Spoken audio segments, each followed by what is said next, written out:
chat to you in a bit, John. All right. All right. Okay, doke. Cheers, mate. All right. See you in a bit. Cheers. Bye.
He's probably turning on his laptop. So.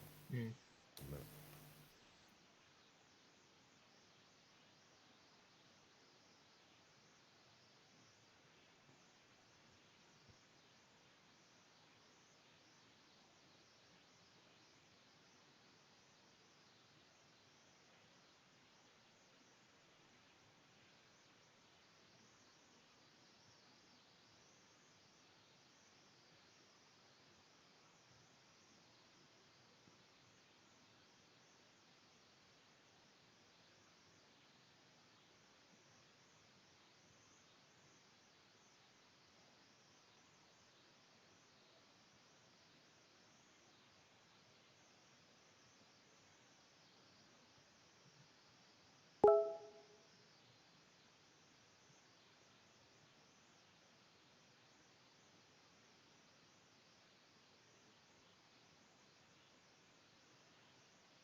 Hi, Dan.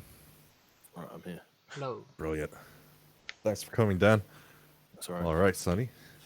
We got the recordings going, and yeah, when you're ready. Okay.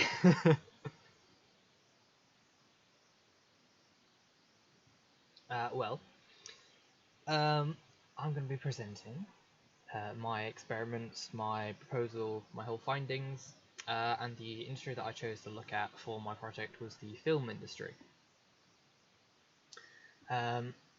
So, looking at the film industry, I need to look at some historical factors within the film industry that has affected it and how it's sort of come about to the time it is today, and then of course look at how streaming has affected it and consumers who like the streaming market have affected it as well.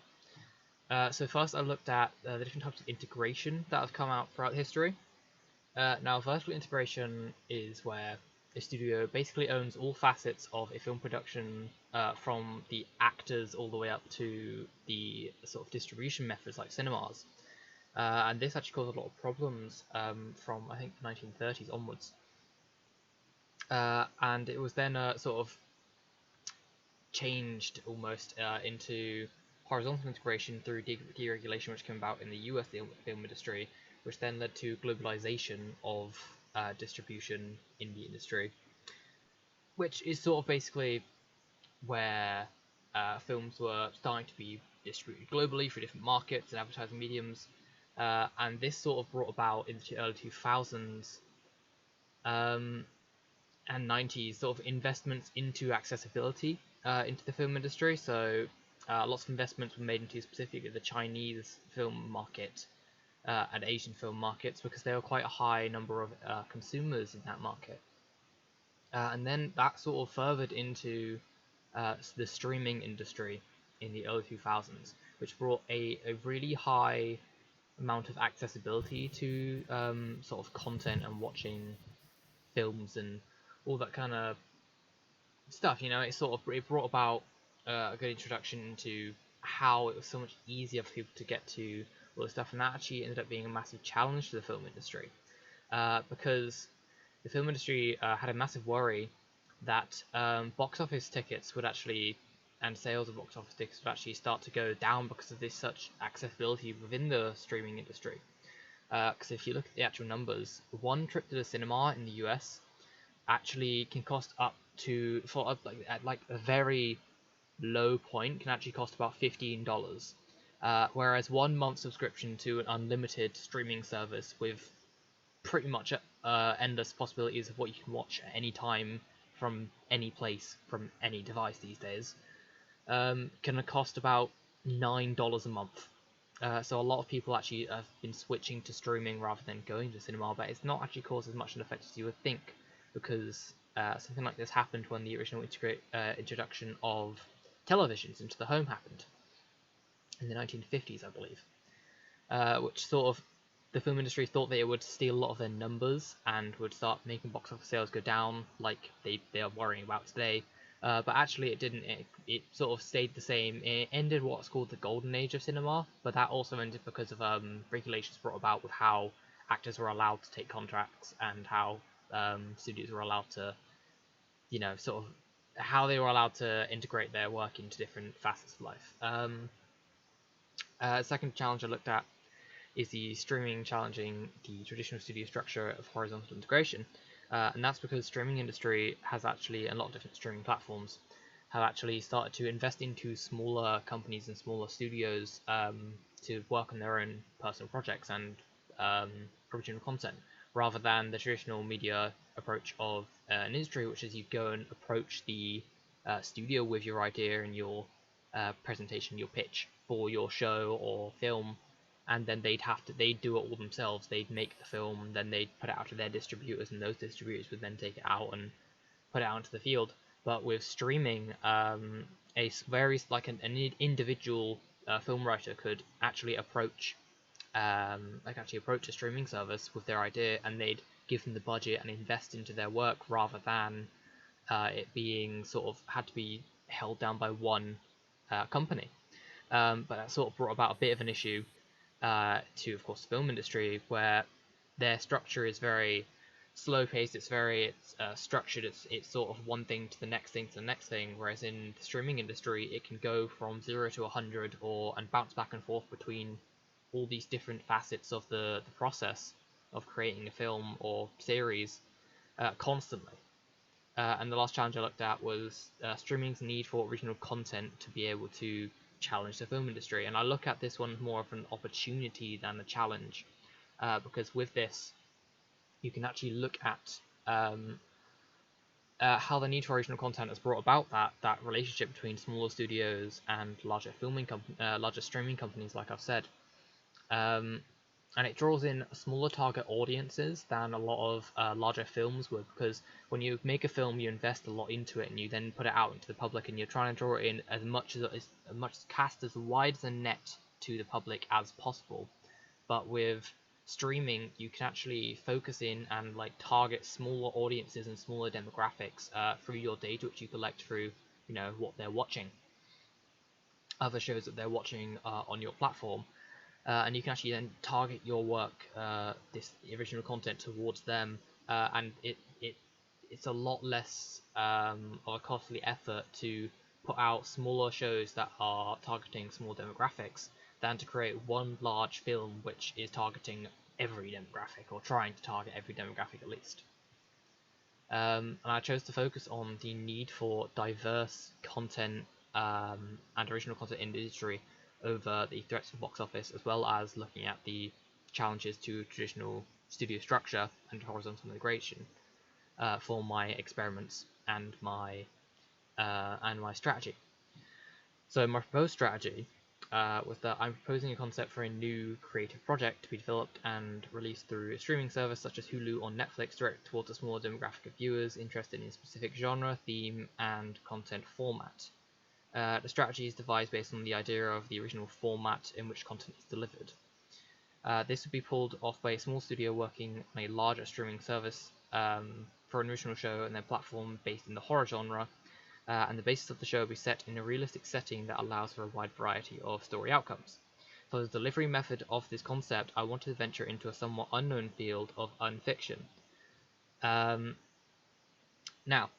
unfiction is the idea of presenting your story or events within your story as real events that are happening, but it still being a fictional event or non-fictional event.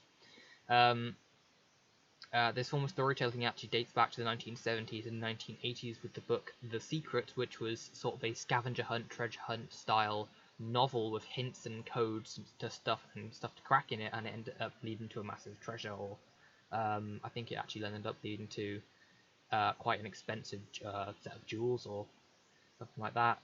But more modern unfiction projects, sort of two of the ones that are stated as the sort of grandfathers of modern unfiction, were The Beast and I Love Bees. Now, The Beast was an alternate reality game, or ARG, made by Microsoft in 2001 to promote the film AI Artificial Intelligence. This wasn't a video game, but rather a game that you'd play in real life, and you'd immerse yourself in fiction by participating in real-world events and interactions. If you're looking for a gaming platform for an ARG / unfiction / alternate reality game, you'd find that the platform that a lot of these unfiction projects actually take place is real life. There isn't really any sort of facet which is specific to unfiction. The other example I named, I Love Bees, was actually a 2004 ARG unfiction project made to promote the Xbox game Halo 2. My idea of using ARGs and unfiction elements as a key part of my proposed show on a streaming platform is to show that a show can be easily watchable and yet also easily watchable and enjoyable without knowing anything about ARGs going on behind the scenes, but those interested in unfiction would quickly become sort of aware and catch on to the game, and will subsequently draw in more and more players through online forums and word of mouth to watch this show and play the full game of supporting material, which ultimately would enhance the overall story of the show. A great example of where this has been done is in the show Gravity Falls on Disney XD, where each episode had a secret code and hints in it that people could use to play a side ARG. This eventually sort of spiraled into a worldwide hunt for puzzle pieces and codes to crack and to code different clues to find a large stone statue of a character of the show in real life. This was called the Cipher Hunt and ended up becoming a massive cultural phenomenon in the small industry that is unfiction. The VFX work on the show that I'm going to try and use to challenge the structure of the film industry will be done with a quick and effective turnaround based on the direction of the episodic show being changed by this unfiction event that will be going on simultaneously with the show itself. The story will be affected and changed by the results of the unfiction project running alongside the show, and such a story and events in the show could have their outcome heavily altered by the actions of the audience on the unfiction side of the project and what they do. This would cause the actual VFX team to need to work on their feet and change about lots of stuff all the time, and they wouldn't be able to work in a very structured workflow that you might see normally. There would of course be a workflow, but it would need to be very adaptable, and I feel like this challenges the preconceived notions of the film industry where everything has to be in a certain structure in a certain way, and this allows for a lot more flexibility within VFX of something like this project.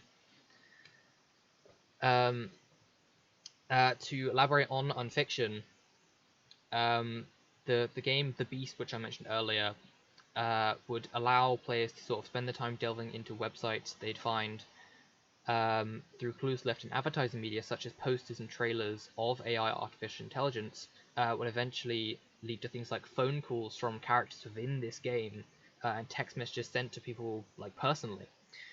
There was even a string of graffiti messages left in public bathrooms, which allowed players to decode certain puzzles and game elements. Similarly, the game I Love Bees, which was used from Halo 2, used real-world locations and communications to tell their own story, much more than the Beast.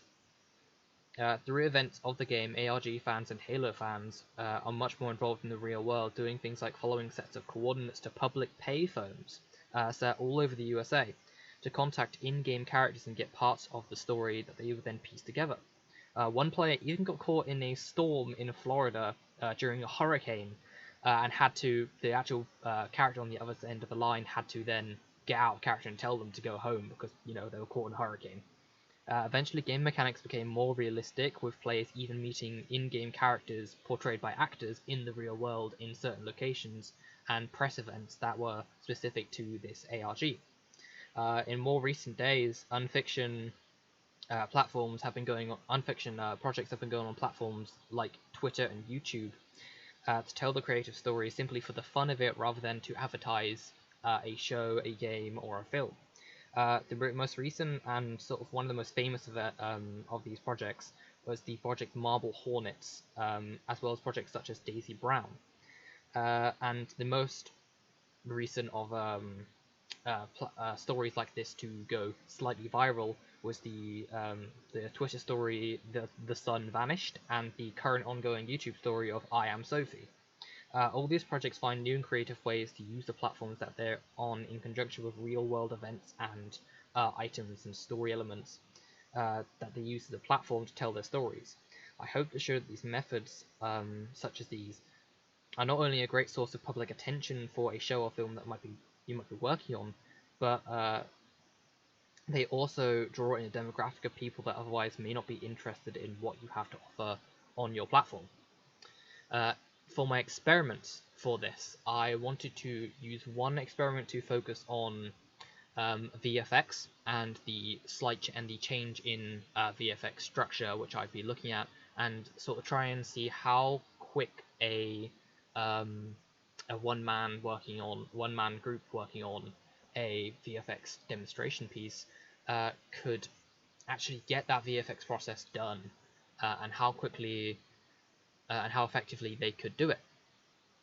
And in my second experiment, I wanted to look at Unfiction and see it as a bit of an interactive test to see how likely people are in the real world to go out and see something in the real world, like a poster or a bit of advertising medium, and they catch one little thing in it, and how likely they are to sort of try and contact and get involved with a story that might be being portrayed through Unfiction.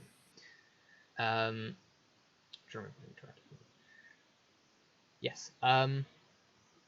Now, for my first project, for these experiments, I had to try and inform my work through the use of mood boards, which I created, and I tried to make two mood boards, one focusing on Unfiction and different sort of iconic images from different Unfiction projects, such as Marble Hornets, like I mentioned earlier, the Cypher Hunt, like I mentioned earlier, Marble Hornets, I just said that, as well as other ones which are quite recent and famous, such as projects by a group called Wham City Comedy, called Unedited Footage of a Bear and This House Has People in It, as well as a second mood board which focused more on what I'd want to try and imitate and recreate through my VFX demonstration.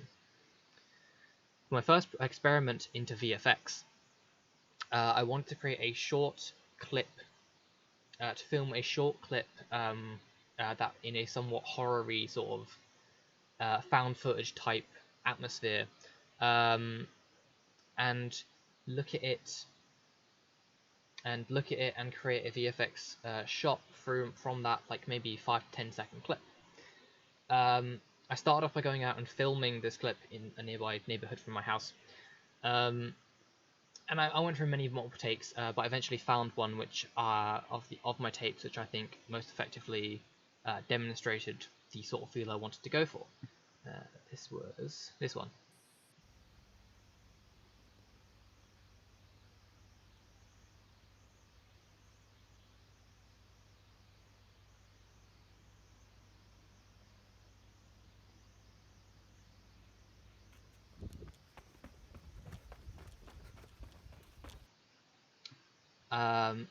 But I ran into a massive snag because, of course, I'm not able to use the programs that I might normally use to do things like motion tracking or video editing or even rendering to a certain extent.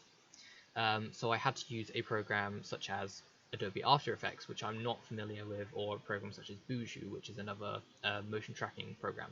But of course, being unfamiliar with these, I ran into a lot of problems of not actually understanding how these programs work, because they seem to work much differently than programs I was used to, despite having similar effects when used effectively. So I fell back onto a slightly different idea of using one of my contingency plans.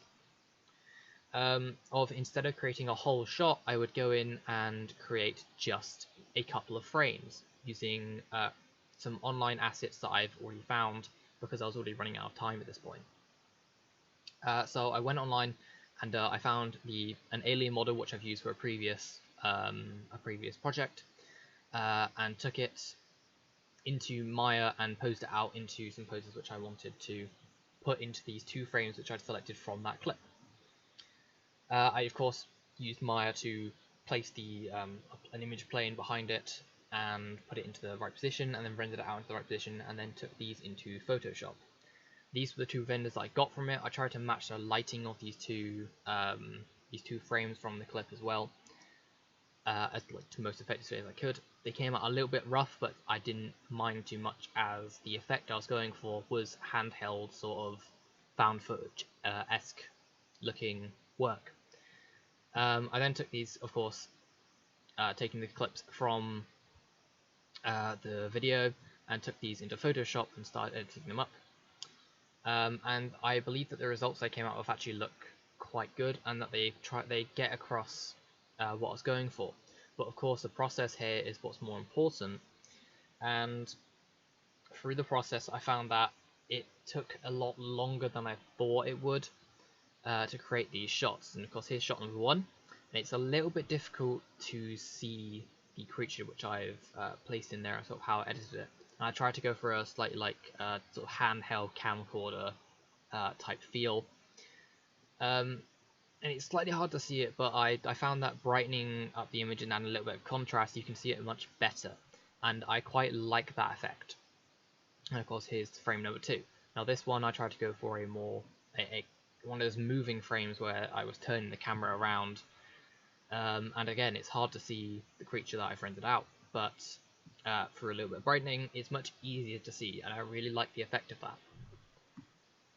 So the final results, like I said, it took a lot longer than I expected to get these two frames completed by myself. I'm not a professional.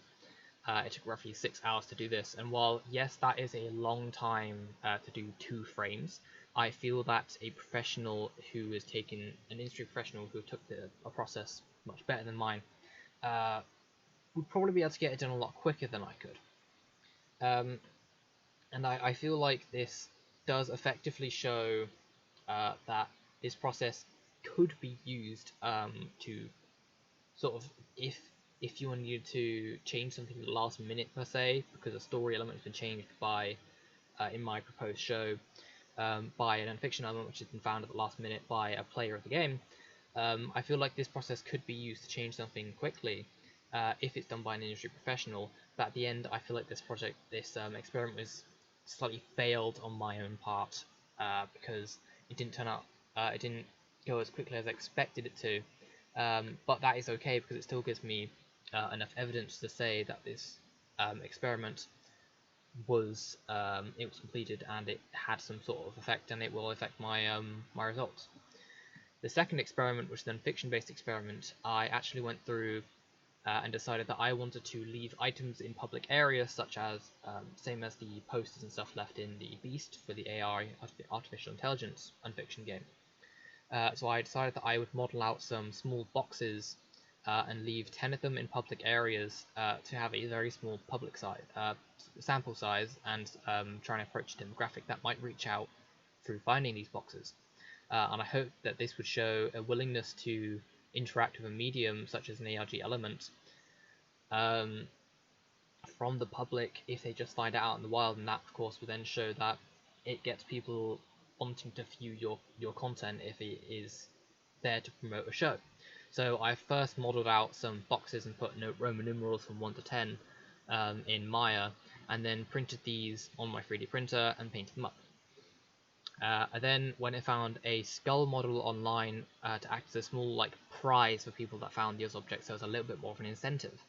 Again, printed these out and put them inside these boxes. And when it came to actually placing them out into the public, I had to create some posters that would help draw in people to find these boxes, because it's well and good someone finding it, but for someone to find it and then not know what to do with it, you need, of course, to draw them in and have some way to contact you. So I made a temporary email, I made some posters, and then planned out 10 different points around Weymouth that I could put these boxes out. And this was met with varying results. I, of course, went out at different times during the day and left these out for a couple of days and waited to get some emails. And I got a varying amount of responses. Most were positive. Everyone that found one messaged me and said they'd found one, and I then explained the situation that I was doing an experiment for my coursework. And I got 8 out of 10 boxes actually got a response. And I see this as an absolute success. But some of the responses were slightly more malice than others. There was an air of people expecting something more of a reward than a small model of a skull. Which is a bit of an issue, but I didn't mind it too much, because I still got the results I needed. It shows that people are willing to interact with something they find out in public. And it shows in a very small sample size, overwhelmingly, that people will reach out and look for what this item they find out in the public is all about. Like I said, very positive. I believe this proves that audiences are very likely to interact with unfiction elements and shows the market potential of this interactive medium for a streamed series. Because it shows that people are, like I said, willing to reach out when finding something like this, but it shows that also that a unique delivery method like this can draw in people, and even through word of mouth. Because if someone were to find something like this for an actual project, and then reach out to wherever, and then you say have a character from the Unfiction game reach out to them and say, "Oh my god, you found my item," and then that leads people down a rabbit hole into the story of the project, and then leads them to watching the show on a streaming platform. That can then be easily spread around by word of mouth, because the unfiction community is actually very collaborative. There's many online forums and places where people in this community will talk, and I feel like getting that kind of exposure out there of a show or of original content on a streaming platform allows there to be two sides to the show. There is the people that want to just watch the show, and they can just watch it without needing to be part of this unfiction project, but then there's the other community and demographic which this show would then draw in because of this unfiction element. Now, if this was a horror-based show, there are the horror fans that will watch it, and then there is also the unfiction fans who will get involved with the show, and this draws in a wider demographic than just putting out a show aimed at one community or aimed at one demographic. So, did I effectively tackle the challenge of original content needed? I feel like I did, because through this unfiction project, it gives an original spin to a show that I haven't seen in many. I think I've seen in one other place on one other show on a streaming platform. But of course, like I said before, it has been used to promote video games and films and things in the past. And I think that this is a very interesting medium to use in that regard, because it can get more press than usual. How often have you seen a headline about a mundane show which people are interested in versus a show which has done something original and creative to draw in an audience? Did it effectively tackle the challenge of traditional studio structure in the film industry? I'm not certain on that, because while yes, I did show that creating a VFX shot with less of a structured workflow is possible, it took a lot longer, and I think that if there was much more structure behind it, it could have worked much better than if I just went in gung-ho like I did.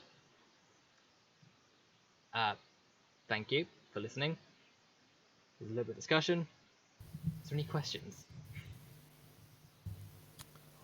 Or just questions, or is just this discussion as well, or? Both. You can ask questions towards me about my experiments, any more results I had from it, or we can discuss over what you think One of thing these experiments. I'd like to point out is I noticed one of the responses you got from the emails. So having done this experiment and such, and looking back on it, can you see that how making people pick up little boxes and them having skulls inside of it in the middle of a pandemic might cause a bit of discomfort, or perhaps people to freak out as to what is it I've just touched and things like that? Yes, I can see that is a bit problematic. So and, does that how does that inform you? Does that like tell you that maybe it perhaps adds there's additional factors and risks that studios or whatever groups that are engaging with unfiction have to be really careful about, especially if they're doing things in the physical world as such? Yes, that might be definitely. And this is a thing that has been talked about within the unfiction community quite a lot. Like I mentioned earlier with the unfiction game I Love Bees, a man was actually caught in a Florida hurricane when going out to one of these phone boxes they got on coordinates to. And of course, that is a massive, massive danger, is going out in the middle of a hurricane. And so, take into account current events with the pandemic going on, if someone were to run an unfiction project like right now, I think that things like in real life interaction would be very minimal or very specific to not cause alarm in the public. Of course, I did cause a little bit of a problem when I placed one of the boxes on in a place, but I think that was also someone being slightly naive and slightly overreacting to it, because I made sure to place the boxes basically right next to wherever I put our posters, and then explained as soon as they emailed me what it was about, and they haven't actually emailed me back after I emailed them about the situation. So I think they probably understood that this wasn't anything to be worried about, but I can understand that it can cause problems if a studio is going out and doing something like this during events currently.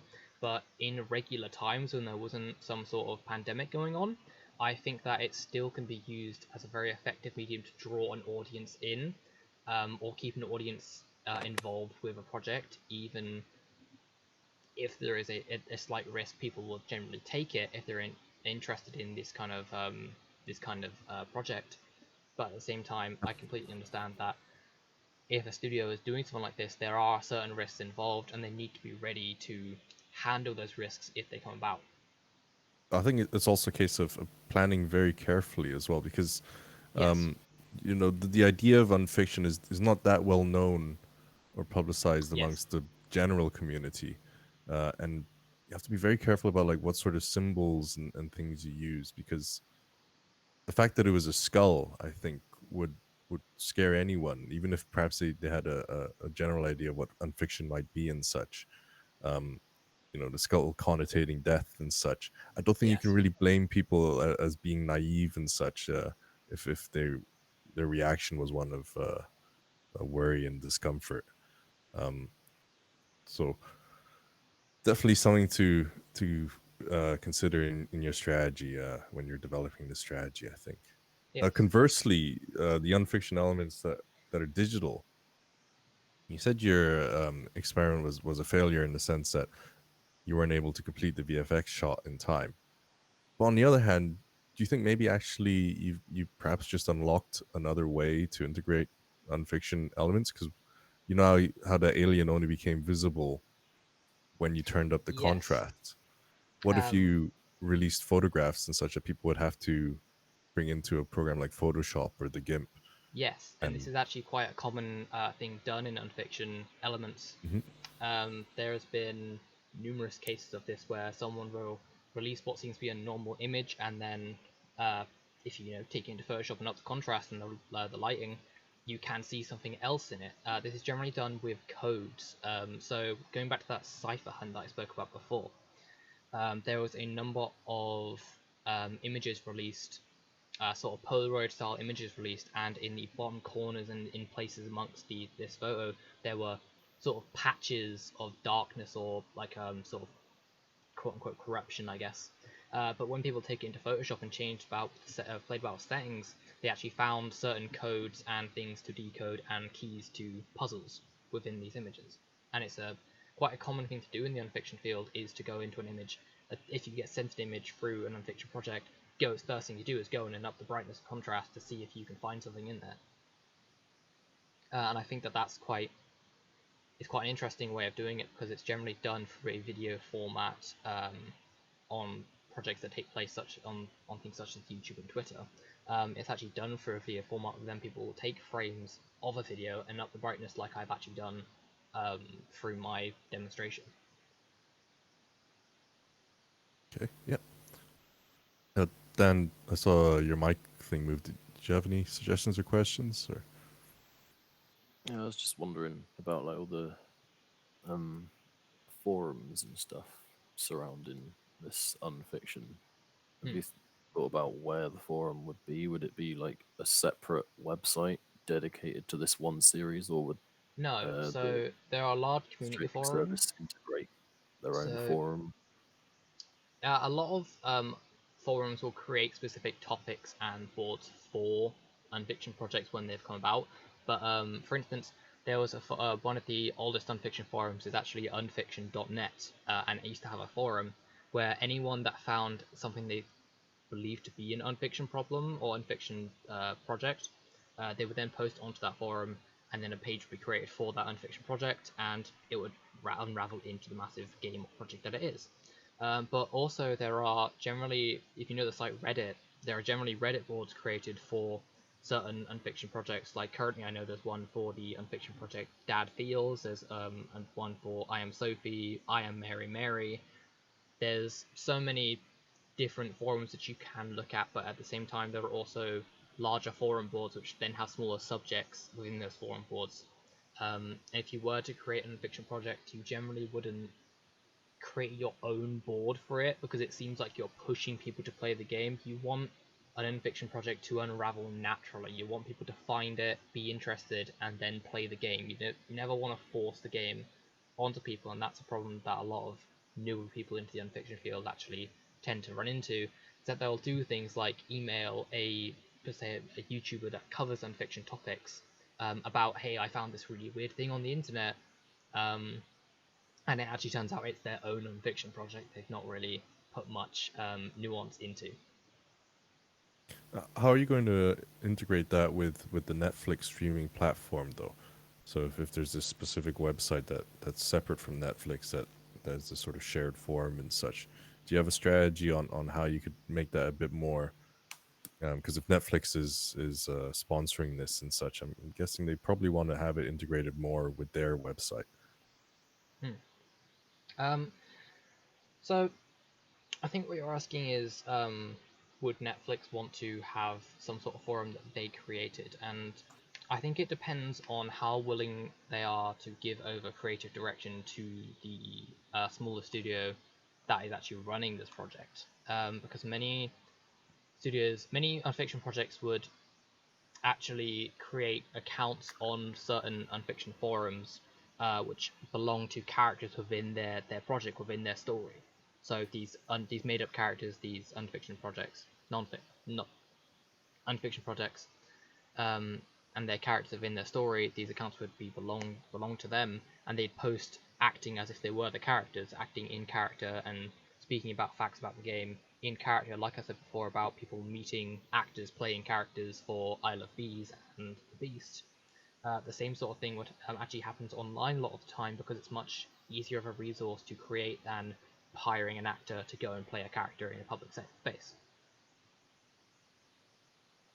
So, um,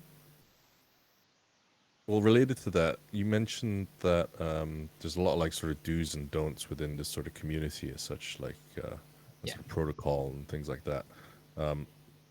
If Netflix is using this in order to provide exclusive content, and I noticed you said that Netflix wants exclusive content in competition with film studios, but it would also be against like Amazon Prime, or not Amazon Prime, but like all these other streaming. You've got like a Disney Channel now and things like that.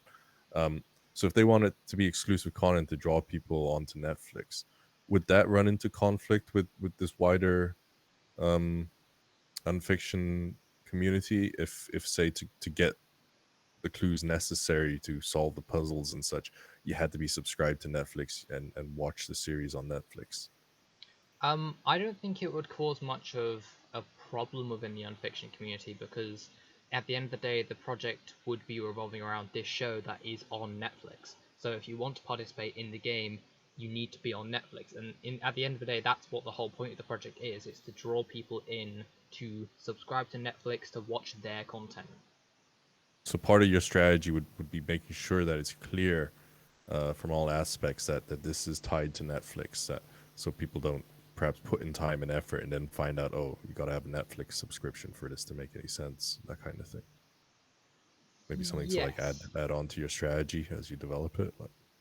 Yes, I think it's hard with an unfiction project to make it perfectly clear that it's attached to like an actual corporation or an actual company, but I think that it tends to come about through playing the game or running through the unfiction project, because a project like this would be running alongside a show. So I think it would start at the show. You'd find a clue from watching the first episode of the show, and then you'd go into unfiction mode. You'd find stuff online, or you find something generally online first, and then that is then spread through word of mouth to other people within the unfiction community, which then draws them in to watch the show on Netflix, and that gains a larger subscriber base through time. Although you did that physical experiment, this could all be totally digital, right? Oh yeah, definitely. Totally online. There are many examples of this where they have done games completely digitally. Stranger Things on Netflix is actually one of them. The third season of Stranger Things at least, actually had a completely digital unfiction project where you played as part of the US government trying to invade into Russian government systems. And it was all this massive like online game you played on a website, and loads of code cracking and things like that involved in it. But that was completely done digitally. But in conjunction with that, to draw attention to it and to put out some of the clues, they actually had a Baskin Robbins, the ice cream parlor in America, set themselves up like one of the ice cream parlors from the show of Stranger Things. And there were clues left in that area, which I think on like receipts or on tags or something like that, you could, when you bought ice cream from them, which then led to the wider unfiction community finding the online content. You mentioned as well that this would be a strategy for helping them hit more localized audiences as well. So in the strategy you're developing, what sort of scope are you looking at? Are you looking at like a national level or even like more local than that? I think I'd be looking at more of a less of like an actual community, not like a like say it's targeting a specific county or or nation or something like that, it would be looking at the community of unfiction players or the community of fans of horror unfiction or horror in general, which then could then become fans of unfiction through playing this game as their first ever ARG. So it'd have quite a wide scope in that regard. Um, but of course, you'd need to, if it was done, you'd need to be part of the community or join the unfiction community or just get involved with the game to do it. I don't think got a very it's got a specific demographic in that it would be looking at people who want to play unfiction or and people who are fans of unfiction as a medium, but it wouldn't be any sort of localized sort of geographically or anything like that demographic. So yeah, it might be worth in your strategy, considering about how a lot of your strategy so far has been based on this idea of this unfiction community. But perhaps in order to really sort of achieve and solve the challenges and take advantage of the opportunities that you identified for Netflix and for smaller studios and such, perhaps detaching the strategy from this idea of this unfiction community, this online community. Because on the one hand, sure, that's an audience you could target and bring on to become Netflix subscribers, but perhaps to take real advantage of the potential of this is to take it aside from this idea of you joining this online community and thing, and it's more of something that everyone can sort of get involved with. See what I mean? Yeah. I understand what you mean, but I'm having a hard time getting how I would disconnect this whole idea from unfiction, because the entire No, not strategy is disconnecting it from unfiction, but disconnecting it from this idea that there's a community of people who are unfiction players and things. Because surely the idea is to make this whole process a bit more appealing to everyone and maybe more accessible to everyone, without this sort of added thing that, oh, you should join these forums and such, and then you're kind of almost expected to sort of get involved in a sort of online community when the purpose of it is to increase Netflix subscribers or to give studios a way to like create original content. okay. Yeah, I think I understand what you mean. Yep. One other thought that I had was you mentioned like audience habits and such, and you got all this like sort of binge watching on Netflix now, and most Netflix series tend to get released as a big sort of chunk, with normally one series at a time, or Yeah. maybe even several series. So does this idea of having like weekly or monthly or however long episodes and adjusting them over time, does that conflict maybe with the audience tastes of today, that perhaps they prefer like one big chunk of episodes or such, or clues or whatever, that they can sort of sift through over a weekend or something like that? Is there a way to like maybe adapt your strategy more towards that kind of audience habits that you get these days? Maybe having the changes and such happen season to season rather than episode to episode. Yeah, yeah, I can see how it would conflict with the sort of nature of binge watching that there is today. Um, I can absolutely see how it would conflict with that. And maybe there's like strategies you could add in to sort of make compromises between the two, so that people can sort of quote unquote binge watch this unfiction series, but still have an influence on perhaps maybe the next season or something like that. Okay, yeah. Dan, did you have anything else? Yeah, I was just wondering if, because you were talking about the sort of efficiency and speed of creating these VFX shots. Yeah. I was just wondering if this process of unfiction, with like all the forums and the little clues and all these Yeah. little interactive bits, would that slow down the process of creating the show or each episode? I think it would definitely. And You'd would have to that have be a separate teams for it, factor? or separate departments in your smaller studio to do it. And it would probably slow down the process, but I don't think it'd be such a significant slowdown that it would be too apparent or matter too much. Yeah. But the main point of the VFX demonstration was to try and get across the idea of that a shot that it looks realistic can be achieved through VFX process, but also that the idea of a show which could a team on a show which could quickly adapt a VFX shot to whatever's going on in the or whatever's been changed because of the unfiction side of the project. Okay. It's a good point, because conversely, is there something in your strategy, or perhaps something you could add in your strategy? Because what if people don't solve the clues, or don't find it, especially if you're going for this episodic changing thing, if they have to wait for people to solve things, if there's a danger that people might not crack the clues and such, can you have a strategy on what you do in that case?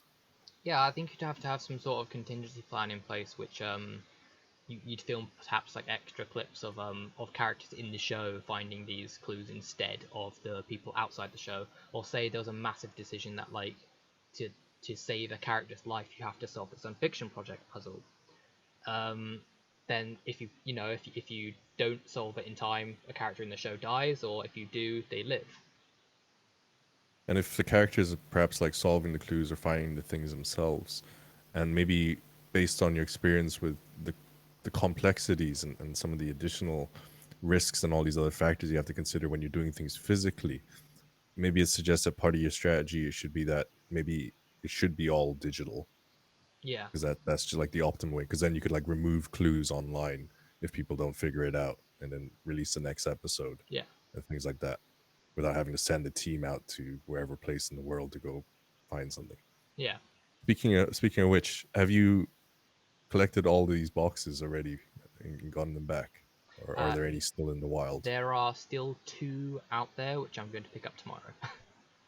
Okay, I recommend, considering some of the negative reactions you've had and, Yeah. and what's going on at the moment, I would say get those ASAP, Yeah, because people might get very upset or scared, and I think legitimately so, given what's going on at the moment. So, yeah. is there any possibility you can just go get them today?